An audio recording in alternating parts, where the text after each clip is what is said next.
योहानकृत शुभवर्तमान अध्याय 20. रिकामी कबर.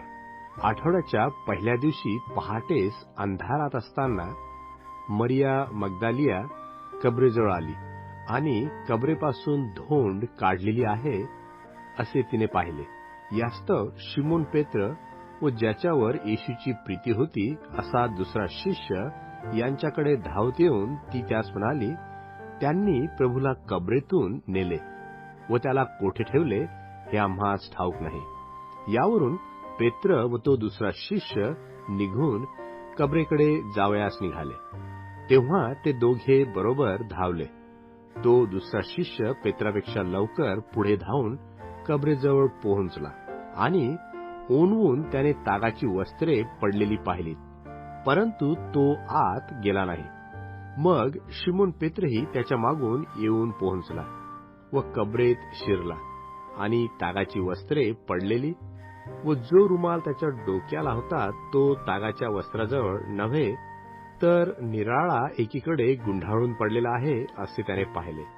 तेव्हा जो दुसरा शिष्य पहिल्याने कबरेजवळ आला होता तोही आत गेला आणि त्याने पाहून विश्वास ठेवला.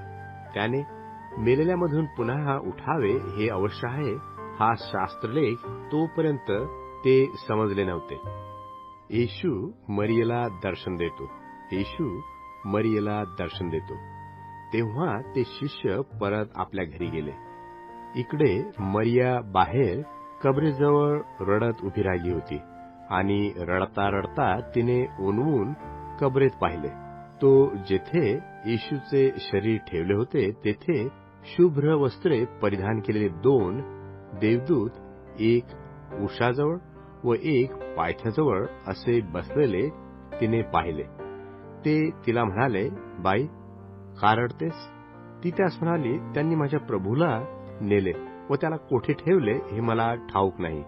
असे बोलून ती पाठमोरी फिरली. तो तिने येशूला उभे राहिलेले पाहिले, परंतु तो येशू आहे असे तिला समजले नाही. येशूने तिला म्हटले, बाई, का रडतेस? कोणाचा शोध करतेस? तो माळी आहे असे समजून ती त्याला म्हणाली, दादा, तू त्याला येथून नेले आहेस तर त्याला कोठे ठेवले हे मला सांग, म्हणजे मी त्याला घेऊन जाईन. येशूने तिला म्हटले, मरिये. ती वळून त्याला इब्री भाषेत म्हणाली, रब्बुनी, म्हणजे गुरुजी. येशूने तिला म्हटले, मला शिव नको, कारण मी अद्यापी पित्याजवळ वर गेलो नाही. तर माझ्या भावांच्याकडे जाऊन त्यास सांग, जो माझा पिता व तुमचा पिता आणि माझा देव व तुमचा देव त्याच्याकडे मी वर जातो. मरिया मग्दलियेने जाऊन मी प्रभूला पाहिले व त्याने मला या गोष्टी सांगितल्या हे वर्तमान शिष्यास कळविले. येशू प्रेषितांना दर्शन देतो. येशू प्रेषितांना दर्शन देतो. त्याच दिवशी म्हणजे आठवड्याच्या पहिल्या दिवशी संध्याकाळ झाल्यावर जेथे शिष्य होते तेथील दारे येशू प्रेषितांना दर्शन देतो. यहुद्यांच्या भीतीमुळे बंद असता येशू आला व मध्ये उभा राहून त्यास म्हणाला, तुम्हास शांती असो. असे बोलून त्याने आपले हात व कूस त्यास दाखविली. तेव्हा प्रभूला पाहून शिष्यांना आनंद वाटला.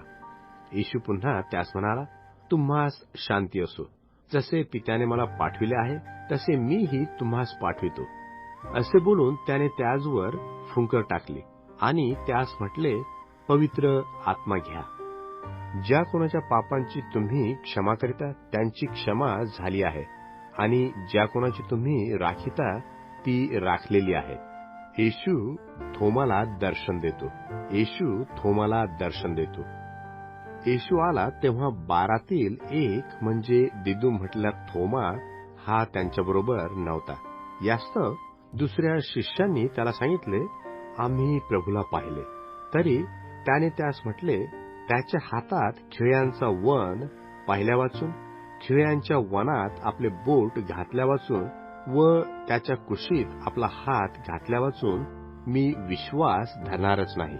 मग 8 दिवसानंतर त्याचे शिष्य पुन्हा आत असून त्याच्याबरोबर थोमा होता. तेव्हा दारे बंद असता येशू आला व मध्ये उभा राहून म्हणाला, तुम्हास शांती असो. नंतर त्याने थोमाला म्हटले, तू आपले बोट इकडे करून माझे हात पहा आणि आपला हात इकडे करून माझ्या कुशीत घाल आणि विश्वासहीन असू नको, तर विश्वास धरणारा आहेस. थोमाने त्याला म्हटले, माझा प्रभू व माझा देव. येशूने त्याला म्हटले, तू मला पाहिले आहे म्हणून विश्वास धरला आहे. पाहिल्या वाचून विश्वास धरणारे ते धन्य. या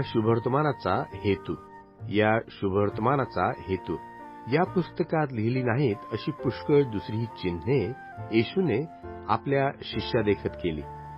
येशू हा देवाचा पुत्र ख्रिस्त आहे असा तुम्ही विश्वास धरावा आणि विश्वास धरून तुम्हाला त्याच्या नामाने जीवन प्राप्त व्हावे म्हणून ही वर्णिली आहेत.